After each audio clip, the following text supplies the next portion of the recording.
میرا مالک اللہ، میرا رازق اللہ، میرا محافظ اللہ، میرا مددگار اللہ، میرا پشت پناہ اللہ، میرا دوست اللہ. یہ دوستی ہے اللہ کی جو لب لباب ہے، حاصل ہے ایمان کا. اسی کا نام ولایت ہے.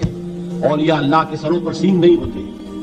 جس کے دل میں ایمان راسخ ہو چکا ہو وہی اللہ کا ولی ہے. جسے اللہ پر یقین ہو چکا ہے وہی اللہ کا ولی ہے. جسے یقین ہے اللہ میرے ساتھ ہے، میرا مددگار، میرا پشت پناہ، میرا ساتھی، میرا دوست، میرا محبوب، میرا محب. اللہ اہل ایمان سے محبت کرتا ہے.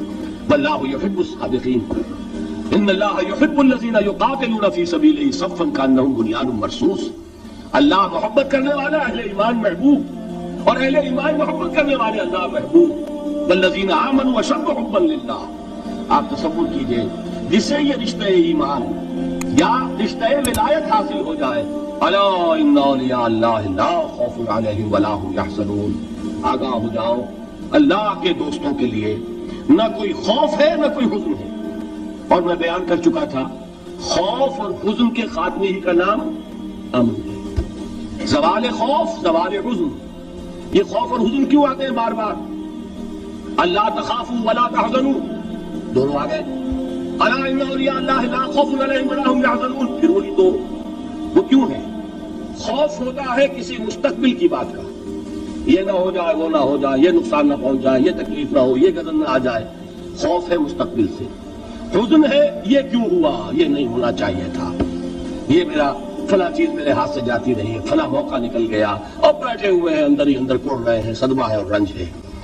اور جو اللہ پر ایمان رکھتا ہے وہ جانتا ہے ما اصاب من مصیبت فی الارض ولا فی انفسکم الا فی کتاب من قبل ان نبرأها ان ذلک علی اللہ یسیر لکی لا تعصوا علی ما فاتکم ولا تفرحوا بما آتاکم واللہ لا یحب کل مختال فخور. اس زمین میں یا تمہاری جانوں میں کوئی تکلیف، کوئی مصیبت نہیں آ سکتی سوائے اس کے کہ جو اللہ نے لکھ دی ہو اس سے پہلے کہ وہ ظاہر ہو. جس کو یہ حقیقت معلوم ہو گئی اس کو یہ طرز عمل اختیار کرنا چاہیے. جو چیز چھن جائے، جاتی رہے، چھوٹ جائے، اس پر افسوس نہ کرو. کس نے چھینی؟ دوست نے. دوست کے فیصلے پر شکایت. دوستی کو بٹا لگا رہے ہو. سرے تسلیم خم ہے جو مزاج یار میں آئے. اگر دوستی ہے تو پھر تو تمہیں گردن جھکانی چاہیے کہ ہر ساقی ہماری عین الطاف است. جو بھی میرا ساقی میرے پیالے میں ڈال دے اس کا کرم ہے. جو اس کی طرف سے آئے اس پر کوئی رنج نہیں، کوئی صدمہ نہیں، کوئی غم نہیں، کوئی شکایت نہیں، کوئی شکوہ نہیں. اور جو ہوگا وہ اس کے اذن کے بغیر نہیں ہوگا، اور اس کا اذن ہوگا تو یقیناً میرے لیے خیر ہی خیر ہے. چاہے وہ ناگوار شے ہو، بظاہر مجھے اچھی نہ لگ رہی ہو، میری شارٹ سائٹڈنس میں مجھے وہ نظر آ رہی ہے کہ میرے لیے بری ہے، لیکن قرآن نے کہا ہے عسیٰ ان تکرہوا شیئا وہو خیر لکم وعسیٰ ان تحبوا شیئا وہو شر لکم واللہ یعلم وانتم لا تعلمون. ہو سکتا ہے تم کسی چیز کو ناپسند کرو درحال کہ اسی میں تمہارا خیر ہو، اور ہو سکتا ہے تم کسی چیز کو پسند کرو درحال کہ اس میں تمہارا شر ہو. اللہ جانتا ہے، تم نہیں جانتے. جب مجھے یہ بات معلوم ہو گئی میں نے اپنا معاملہ اللہ کے حوالے کیا. شکر تم پہ تو مایا خیش رہا اتانی حساب کم و بیش رہا. اے رب جو تو چاہتا ہے وہ ہو. تیرے علم میں جو شے میرے لیے خیر ہے وہ ہو جائے. میری کوئی پسند نہیں، میری کوئی چاہت نہیں. یہ ہے راضی برضائے رب. اکبر الہآبادی نے اسے کہا ہے رضائے حق پہ راضی رہ. یہ حرف آرزو کیسا؟ خدا خالق، خدا مالک، خدا کا حکم تو کیسا؟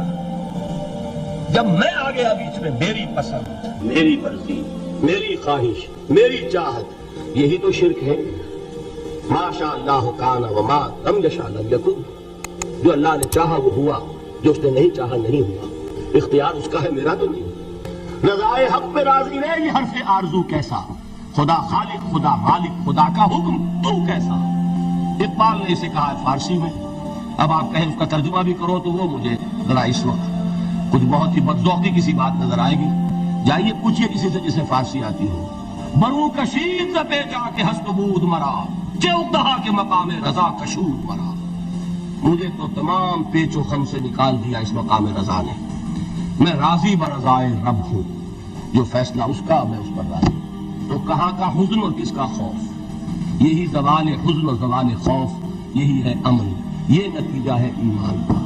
تو جان لیجئے یہ ہے لب لباب، یہ ہے